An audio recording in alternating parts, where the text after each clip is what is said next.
Most stories are inevitably shelved, relegated to a date, and forgotten. This one is different. Perpetually on rewind. It's the day life changed forever for Gary Wright. Feel pretty lucky to at least be telling the story. Behind this building is where it all unfolded in 1987. Yeah, it's strange after all these years, you still have shrapnel marks. The debris from the bomb had entered into the cinder block of the building. If only Wright knew. The device I saw was two 2x4s with nails protruding out of it. One car would have been pulled in here and the other here, and I walked between the two. And it's funny, I bent down like this to pick it up. A bomb exploded behind Cams Incorporated at 270 East, 9th South. 26-year-old Gary Wright pulled into the parking lot and discovered the device. It closed an electrical circuit, and that circuit initiated the explosive material. Basically knocked me back about 22 feet over into this area where I was jumping around like I was on a pogo stick. You started to hear sirens, and it threw, thousands and thousands of just slivers, like needles everywhere. Up under here, it was impaled like a porcupine. As Wright underwent the first of a dozen surgeries, he had no idea why him. Did you just make somebody angry? But the motive is apparently still a mystery, buried in the mind of a dangerous man. It wasn't long before a portrait of the bomber emerged. He was wearing sunglasses, a camouflage sweatshirt, with a hood pulled over his head. A worker spotted the man, leading to an infamous sketch. And they start asking me some questions like, have you ever heard of the Unabomber? The Unabomb saga began in the late 70s. Over 17 years, the Unabomber placed and mailed 16 bombs.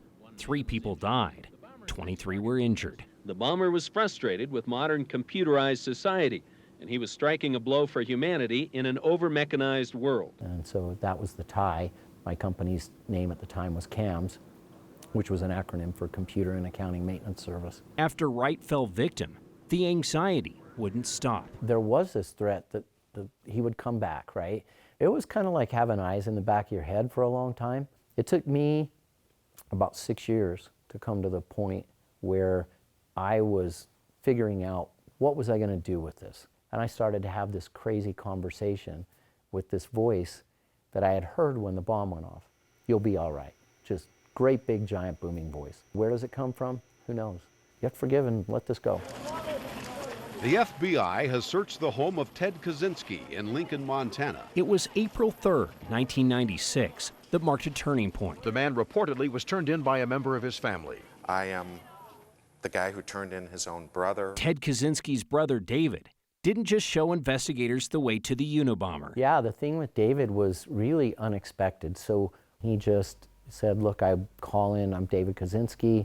I want to apologize on behalf of my family for what happened to you. The apology cleared a path for healing and forgiveness. I said, that's a burden, it's not yours. And if you ever need to talk to somebody, middle of the night, if you need to scream, whatever, give me a call. I'm pretty much a 24/7 guy. Do you do a lot of hills in that, or do you go on flat? Over time, the 24/7 guy became a friend, 365. It's always touchy to me, but The two even traveled together to share their tale.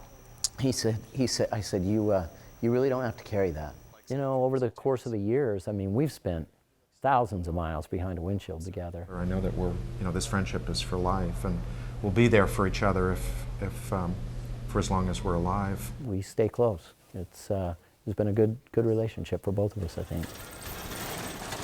33 years after the bombing, the healing continues. You have to be willing to change yourself in order to move forward. Wright finds peace in nature and exercise. And even when the weather is too cold for cycling, he's still moving. Repetitive motion, the walking, just getting your mind back and starting to feel like things were moving again, it makes a big difference in your life. His journey forward is still being recorded in a story that will forever be remembered for its improbable outcome.